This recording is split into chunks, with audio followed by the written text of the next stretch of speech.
ज़ुल्फ़िकार अली भुट्टो के पीए ने उन्हें अमेरिकी सफारत खाने की एक अहम तकरीब में शिरकत की दावत दी, मगर शेख रशीद की इस तकरीब में एंट्री बहुत फिल्मी थी। वो अपनी किताब लाल हवेली से अक़वाम मुत्तहिदा तक में इसकी रोदात कुछ यूं लिखते हैं। उनके पास एक साइकिल थी, तेजी से पैडल मारते हुए अमेरिकन एम्बेसी पहुंच गए। सिक्योरिटी पर तैनात खुफिया इदारे के ऑफिसर ने रोक कर पूछा, कैसे आए हो? शेख रशीद ने कहा कि उन्हें दावतनामा देकर बुलवाया गया है। खुफिया इदारे के ऑफिसर ने अपने पास दस्तयाब फहरिस्त देखी तो उसमें नाम मौजूद था। उसने कहा कि यहाँ कोई साइकिल स्टैंड नहीं है, आप साइकिल मेरे सादा कपड़े वाले आदमी को दे दें, वापसी पर ले लेना। शेख रशीद अंदर दाखिल हुए तो एक जानिब वली खान और मौलाना शाह अहमद नूरानी अपोजिशन लीडरों के साथ मौजूद थे और दूसरी तरफ वजीर आजम ज़ुल्फ़िकार अली भुट्टो ने शेख रशीद को देखते ही पुकारे कौमी बदमाश।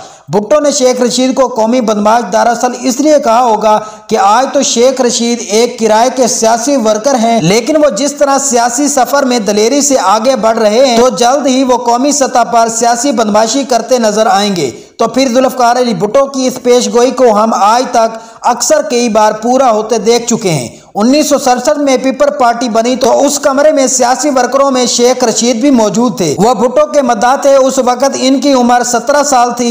यही वो दौर था जब शेख रशीद ये समझने की कोशिश कर रहे थे कि इन्होंने इसी पाकिस्तानी कौम में सियासत करनी है जो इनकी नज़र में इंतहाई लालची है। अगर इन्होंने पाकिस्तान में अपना मुस्तकबिल बनाना है तो इन्हें गरीब अवाम के सामने जाना पड़ेगा और नारे लगवाने पड़ेंगे और ये जाहिर करना पड़ेगा कि मैं भी तुम्हारे जैसा हूँ। रहना अमीर पड़ेगा लेकिन दिखावा गरीब का करना पड़ेगा और फिर इसी तरह इन्हें अवाम के वोट मिल सकेंगे। शेख रशीद मार्शल के खिलाफ तहरीक में भुट्टो के हामी थे, मगर फिर भुट्टो एक छलांग में इनकी दस्तर से बाहर निकल गए। फिर इनकी खिदमत गुजरात के चौधरी ज़हूर इलाही ने किराए पर हासिल कर ली। चौधरी ज़हूर इलाही किसी दौर में भुट्टो के बहुत करीबी दोस्त हुआ करते थे, लेकिन ये जो दौर था चौधरी ज़हूर इलाही और भुट्टो के आपस में जुदाई का दौर था।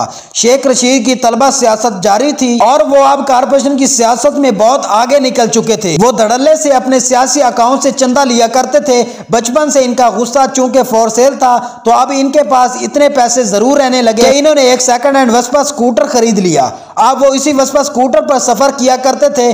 चौधरी ज़हूर इलाही ने शेख रशीद को लाइसेंस याफ्ता एक पिस्तौल लेकर दिया। मुसलसल राब्ते के लिए इनके घर टेलीफोन लगवा दिया। इनका खर्चा उठाने लगे और बदले में इनसे सियासी मुखालफिन की तबीयत दुरुस्त करवाने का काम लिया करते थे। अभी हाल ही में जब शेख रशीद ने चौधरियों के खिलाफ बयानबाजी की तो इनके जवानी के दिनों को याद करवाते हुए चौधरी परवेज इलाही के बेटे मोहनस इलाही ने ट्वीट में बताया कि शेख रशीद इनके बुजुर्गों से पैसे लिया करते थे। इस ट्वीट का हवाला कुछ यूं है कि शेख रशीद ने चौधरी ज़हूर इलाही के लिए किराए के सियासी वर्कर के तौर पर कड़ियां वाले जलसे में गोली चला दी और मुबैना तौर पर एक शख्स जान भाग हो गया।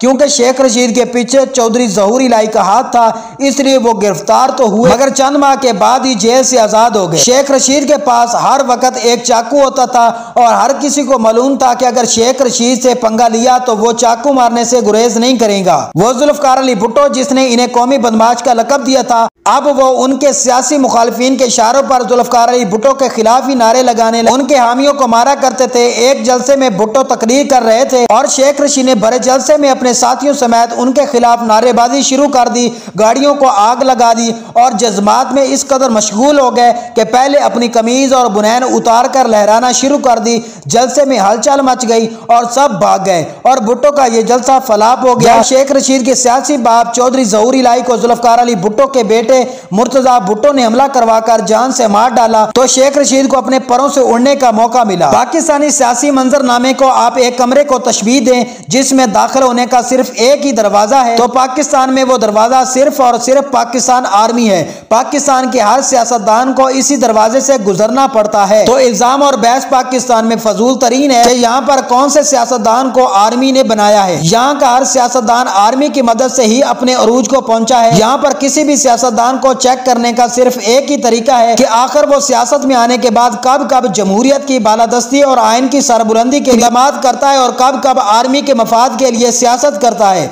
चौधरी ज़हूर इलाही के बाद अब शेख रशीद के पास मौका था कि वो सियासत में बासियत सियासतदान एंट्री ले। जिस तरह उन्हें सियासत में रहने के लिए ये बात समझ आ गई थी कि पाकिस्तानी कौम एक लालची कौम है और इसे किस तरह से संभालना है, तो इसी तरह उन्हें यह भी समझ आ चुकी थी कि अगर उन्होंने सियासत में कामयाब होना है तो उन्हें आर्मी की मदद हासिल करना पड़ेगी। वह मुसलसल सियासी मैदान में कोशिश करते रहे और फिर उन्हें आखिरकार मुसलसल मेहनत के बाद आर्मी की मदद उस वक्त हासिल जब उस वक्त ISI के चीफ जनरल अख्तर अब्दुल रहमान ने अपनी मदद का यकीन दिला दिया। तो फिर शेख रशीद भी नवाज शरीफ ग्रुप में शामिल हो गए, जो इनकी तरह उस वक्त आर्मी के हामी सियासतदानों का टोला था। मगर शेख रशीद की आर्मी सियासी ब्रिगेड में शामिल होने की कहानी बहुत दिलचस्प है। हुआ कुछ यूं कि जनरल ज़ियाउल हक हर हाल में पीपल पार्टी को इक़्तिदार से दूर रखना चाहते थे। वो नाम निहाद जमहूरी हुकूमत चला रहे थे, तो अवाम की आंखों में धूल झोंकने के लिए 1985 में गैर जमाती इंतखाबात करवाना पड़े। शेख रशीद रावलपिंडी कौंसलर नशीस पर इलेक्शन में हिस्सा लेना चाहते थे, यही उनका बचपन का ख्वाब था। मगर कागजात नामजदगी मुस्तरद कर दिए गए। इन्हें समझ आ गई कि अगर इन्होंने असम्बली में पहुंचना है तो आर्मी की मदद हासिल करना पड़ेगी। इन्होंने हाथ पांव मारे तो इनका राब्ता किसी जरिए से करना रिटायर इरशाद तरमीजी से हुआ। शेख रशीद ISI के ब्रिगेडियर रिटायर इरशाद तरमीजी को यकीन दिलाया कि वो आर्मी के सियासी विंग में एक शानदार इजाफा साबित होंगे और अपने दलाल से मुतासर करने के बाद इनकी मुलाकात उस वक्त के ISI के चीफ जनरल अख्तर अब्दुल रहमान से हो गई। ISI को भी शेख रशीद से मिलते ही अंदाजा हो गया कि यह अपना बंदा है। सो जनरल ज़ियाउल हक से सिफारिश की गई। यूं शेख रशीद को काउंसलर का इलेक्शन लड़ने की इजाजत मिल गई। इजाजत मिलने का वाज़ेह तौर पर मतलब यह था कि वो काउंसलर बन चुके हैं। उनके दांदरी ज़्यादा गैर जमाती इंतखाबात लिस्टों में नाम शामिल कर लिया गया। शेख रशीद की दास्तान हयात अभी जारी है। अगली अक़सात में हम आपको बताएंगे कि लाल हवेली पर शेख रशीद ने कैसे कब्जा जमाया और कई लोगों को जान से मारने वाले जिन्नात आखिर कैसे डर कर भाग गए।